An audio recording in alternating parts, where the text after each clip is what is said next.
இந்த மசாலா வந்து ஒரு ஸ்பூன் சீரகம், ஒரு ஒரு ஸ்பூனுக்கும் கொஞ்சம் மேலே வந்து தனியா, முழு தனியா, இது 2 காஞ்ச மிளகாய். இதுதான். இதை வந்து அப்படியே பச்சையா தூள் பண்ணி அதில் போட்டு கலரிட வேண்டியது.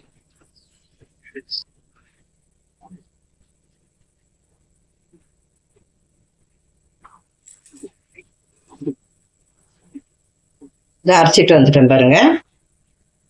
தனியா சீரகம், 2 காஞ்ச மிளகாய். இதை வந்து நம்ம போட்டுக்கலாம்.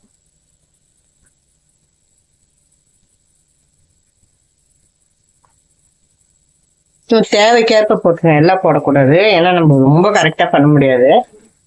கொஞ்சம் அளவு பண்ணிட்டு நம்ம தேவைக்கேற்ப போட்டு சாப்பிட்டு வாங்கிட்டேன். இந்த கோயிலே இப்படி பண்ணியிருந்தாங்க, அவர் கேட்டதுக்கு சொன்னாரு.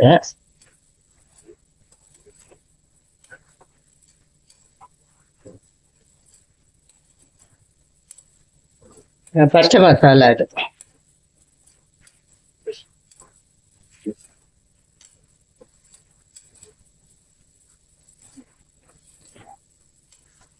இந்த கருவேப்பிலை இல்லை, கருவேப்பிலை இருந்தால் போட்டோம்.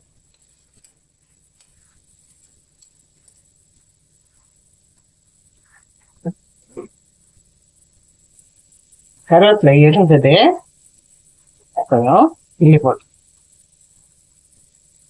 இது வந்து அதிலே போட்டு லேசாக அடித்து பண்ணிங்கன்னா கூட நல்லா சூப்பராக இருக்கும். அவ்வளோதான். நம்ம லேசாக இது வந்து இறக்கிட வேண்டியதான்.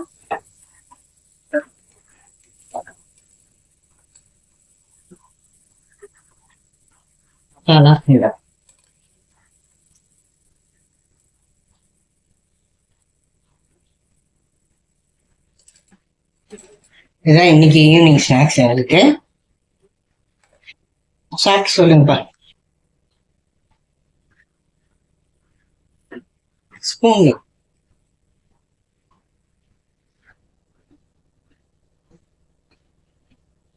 எப்படி இருக்கு? நல்லா இருக்கு, பதமா இருக்கு. கோயில்ல வாங்கி சாப்பிடுவோம், சுண்டலுக்கு டேஸ்ட் வருது. சூப்பரா இருக்கு. இது வந்து புதுசா அவர் அன்னைக்கு செய்திருந்தாரு. சரி, அது மாதிரி செய்து பார்க்கலான்ட்டுன்னு. சூப்பராக இருக்குது. நீங்களும் இந்த மாதிரி இதே மாதிரி ட்ரை பண்ணி பார்த்துட்டு எப்படி இருக்குதுன்னு சொல்லுங்கள். இந்த வீடியோ பிடிச்சிருக்கோன்னு நம்புகிறேன். பிடிச்சிருந்தா லைக் பண்ணுங்கள், ஷேர் பண்ணுங்கள், எங்கள் சேனல் சப்ஸ்கிரைப் பண்ணுங்கள், சப்போர்ட் பண்ணுங்கள். தேங்க்ஸ் ஃபார் வாட்சிங்.